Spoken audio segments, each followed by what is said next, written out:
राजा बलि का शुक्राचार्य के दिए हुए उपदेश पर विचार करते करते समाधिस्थ हो जाना।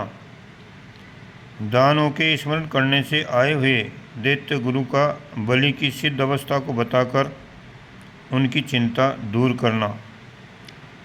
श्री वशिष्ठ जी कहते हैं, हे श्री राम, देवताओं और असुरों की सभा में श्रेष्ठ माने जाने वाले भृगुनंदन शुक्राचार्य के चले जाने पर बुद्धिमानों में श्रेष्ठ बलि ने मन ही मन इस प्रकार विचार किया। भगवान शुक्राचार्य ने ये ठीक ही कहा है कि ये तीनों लोग चेतन ही हैं। मैं चेतन हूँ, ये सब लोग चेतन हैं, दिशाएं चेतन हैं और ये सब क्रियाएं भी चेतन ही हैं। वास्तव में जगत के बाहर और भीतर सब कुछ चेतन ही है। चेतन के अतिरिक्त यहाँ कुछ भी नहीं है। इंद्रियाँ चेतन है, शरीर चेतन है, मन चेतन है, उसकी इच्छा चेतन है, भीतर चेतन है, बाहर चेतन है, आकाश चेतन है, समस्त भाव पदार्थ चेतन है तथा इस जगत की स्थिति भी चेतन ही है। अर्थात जो कुछ भी है वह एक सच्चिदानंद घन परमात्मा का ही स्वरूप है। वहाँ केवल चेतन ही चेतन है, दूसरी कोई कल्पना ही नहीं है। संसार में जब द्वैत की संभावना ही नहीं है, अर्थात एक चेतन परमात्मा के सिवा दूसरी किसी वस्तु की सत्ता ही नहीं है, तब कौन किसका शत्रु है और कौन किसका मित्र। बहुत विचार करने से भी इस विशाल त्रिलोकी के भीतर चेतन के अतिरिक्त दूसरी कोई वस्तु सिद्ध नहीं होती। उस अतिशय शुद्ध सच्चिदानंद घन परमात्मा में न द्वेष है, न राग है, न मन है और न उसकी वृत्तियाँ ही। फिर उस चिन्मय परमात्मा में विकल्प की कल्पना ही कैसे हो सकती है। मैं सर्वत्र विचरने वाला व्यापक नित्यानंदमय विकल्प कल्पना से रहित तथा द्वैत से शून्य सच्चिदानंद घन परमात्मा ही हूँ। मैं आकाश के समान सर्वत्र व्याप्त अनंत और सूक्ष्म से भी सूक्ष्म हूँ। इसलिए ये सुख दुख आदि की दशाएं मेरे पास नहीं फटकने पाती। इस प्रकार विचार करते हुए ही परम विवेकी दैत्यराज बलि ओंकार से प्रकट हुए उसकी अर्धमात्रा यानी मकार के अर्धभूत तुरीय परमात्म पद का चिंतन करने लगे और चुपचाप समाधिस्थ हो गए।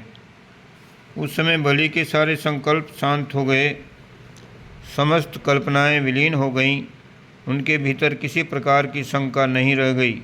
वे ध्याता, ध्येय और ध्यान से रहित हो गए। उनकी बुद्धि से चैत्य, चिंतक और चिंतन की त्रिपुटी दूर हो गई।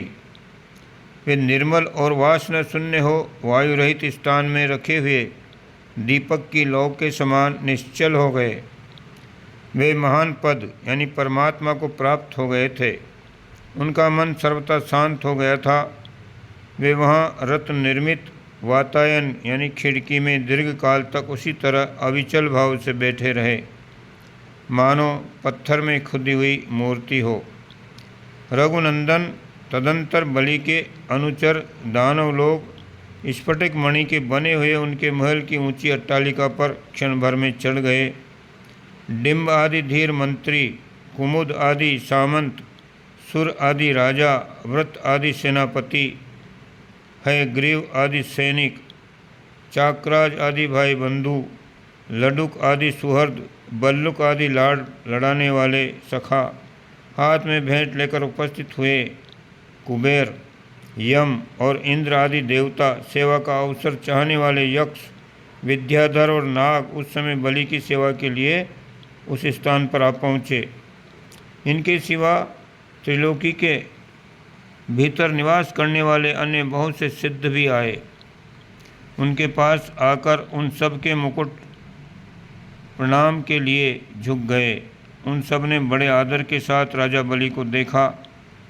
वे ध्यान में मौन हो समाधिस्थ हो गए थे।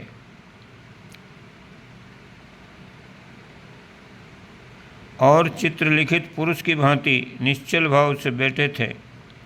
उस अवस्था में उनका दर्शन करके अवश्य कर्तव्य प्रमाण आदि कर चुकने पर वे महान असुर पहले तो उन्हें निष्प्राण समझकर विषाद में डूब गए, परंतु उनके मुख पर छाई हुई प्रसन्नता देख विस्मित हुए। तत्पश्चात रोमांच आदि आनंद के चिन्ह देकर वे स्वयं भी आनंदमग्न हो गए, परंतु उस समय अपना कोई रक्षक न देखकर वे भय के कारण शिथिल होने लगे। फिर दानव मंत्रियों ने ये विचार किया कि अब यहाँ हमारे लिए कौन सा कर्तव्य प्राप्त है। ये विचार आते ही उन्होंने सर्वज्ञ पुरुषों में श्रेष्ठ दैत्य गुरु शुक्राचार्य का स्मरण किया। स्मरण करते ही दैत्यों ने देखा भृगुनंदन शुक्र अपने तेजस्वी शरीर से वहाँ उपस्थित हैं। असुरों ने उनकी पूजा की, फिर वे गुरु के उच्च सिंहासन पर विराजमान हुए। तदंतर शुक्राचार्य ने दानवराज बलि को देखा, जो मौन अवस्था में ध्यान मग्न होकर बैठे थे। क्षण भर विश्राम करके शुक्राचार्य ने बड़े प्रेम से बलि की ओर देखा और विचार करके वे इस निश्चय पर पहुँचे कि बलि का संसार रूपी भ्रम नष्ट हो गया है। तत्पश्चात गुरु ने उस दैत्य मंडली से कहा, दैत्यों, ये ऐश्वर्यशाली बलि अपनी विचार आराधना से ही विशुद्ध परम पद को प्राप्त होकर सिद्ध हो गए हैं। यही अतिशय शांतिमय परमानंद है। दानव शिरोमणियों, ये इसी तरह समाधि में स्थित हो अपने परमानंद स्वरूप आत्मा में नित्य स्थिति को प्राप्त हों और निर्विकार परम पद का साक्षात्कार करें। दानवों जैसे थके हुए पुरुष को विश्राम मिले, उसी प्रकार ये बलि भी चित्त की भ्रांति से रहित हो परम विश्राम को प्राप्त हुए हैं। इनका संसार रूपी कोहरा यानी अज्ञान शांत हो गया है। अतः इस समय तुम लोग इनसे बातचीत मत करो। जैसे धरती पर रात्रि के अंधकार एवं निद्रा आदि के शांत होने पर दिन में सूर्य की किरणों का समुदाय प्राप्त होता है, उसी प्रकार इनका अज्ञान युक्त भ्रम दूर हो जाने पर अब इन्हें अपना ही प्रकाश प्राप्त हुआ है। समय आने पर ये स्वयं ही इस समाधि से जाग उठेंगे।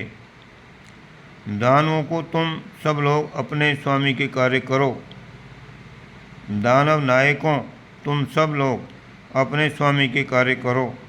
ये राजा बलि 1000 वर्ष पर समाधि से उठेंगे। गुरुदेव के ऐसा कहने पर दैत्यों ने हर्ष, अमर्ष और दुख से उत्पन्न हुए चिंता को त्याग दिया तथा पहले की व्यवस्था के अनुसार बलि की राज्यसभा का सुदृढ़ संगठन करके वे सभी असुर यथाधिकार अपने अपने कार्य में संलग्न हो गए। तत्पश्चात मनुष्य धरती को, नागराज रसातल को, ग्रह अंतरिक्ष को, देववृंद स्वर्ग को, पर्वत और दिक्पाल अपनी अपनी दिशाओं को, वंचर जीव अपनी कंदराओं को तथा आकाशचारी प्राणी आकाश को चले गए। ओम शांति।